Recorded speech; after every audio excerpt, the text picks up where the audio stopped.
بڕیارێکی ئەنجومەنی وەزیرانی عێراق بۆ قەرەبووکردنەوەی و جوتیارە هاوردانی زێوزاری کورد و تورکمانیان پێدراوە و گەڕانەوەی زێویەکان بۆ خاوەندارەکانی خۆشحاڵی پێکاتەکانی کەرکووکی لێ دەکەوێتەوە. کە خەڵک کەرکووک فقرەی دووەم مهمە بۆ ئێمە ئیعادەی زەوی بەدەست صاحبی خۆی.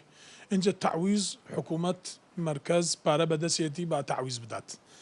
مع الأسف ربط إعادەی زەوی بۆ صاحبی خۆی ربط ئەبێ لەگەڵ تعویز. اینجا تعویز ئەو کەسە ئەوە 30 ساڵە 40 ساڵە استفادەی کردووە بێ وجه قانونی و بێ عدالەت. ئەوە ڕژیمێکی دکتاتۆر بوو وای کرد.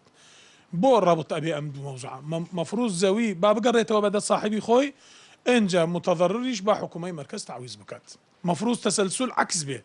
ئێمە وازانین گەڕانەوەی حەق بۆ خاوەن حەقەکان بە تایبەتی کورد و تورکمان لەم شارەیە زوڵمیان لێکرابوو زەوی زاریان داگیر کرابوو دەرکرابوون گەڕانەوەی زەوی زار بۆ خاوەن مڵکەکان حەقێکە ئەبێ جێبەجێ بکرێت و بە قەرەبووکردنەوەی هاوردەکانیش بووی کە ئەو زەوی زارانە بەجێ بێڵن بگەڕێن و ناوچەکانی خۆیان ئەوە میکانیزمەکە ئەگەرچی ئەبێ کورد قەرەبووی ئەوە نەساڵەی داگیرکردنی زەویەکەشی بۆ بکرێتەوە ئیزافەتەن بۆی کە قەرەبووی هاوردەکانش بکرێت بۆی زەویەکان بەجێ بێڵن. بە بڕوای شارەزایکی بواری یاسا بڕیارەکە لە بەرژەوەندی خەڵکی کەرکووکدایە و بە پێویستیشی دەزانێت کورد بە دۆداچوون بۆ جێبەجێکردنی بڕیارەکە بکات.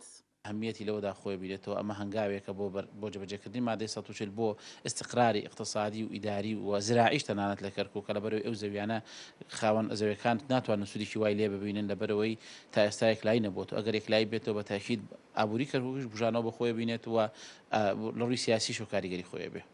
ئەگەرچی وەزیر و سیاسەکانی سوننا کە زۆرجار خۆیان باوپەیمانێکی نزیکی لایەنێکی کوردستانی دەزانن دژایەتی خۆیان بۆ بڕیارەکە دەربڕی بوو بەڵام دەنەجام بڕیارەکە لە خزمەتی خەڵکی کەرکووک تەواو بوو ئەوش بەدەستپێکێکی بە عەمەلی گەڕانەوەی ما بۆ خاوەن مافەکانی هەژمارە کرێت. عومەر غەریب، کورسات نیوز، کەرکووک.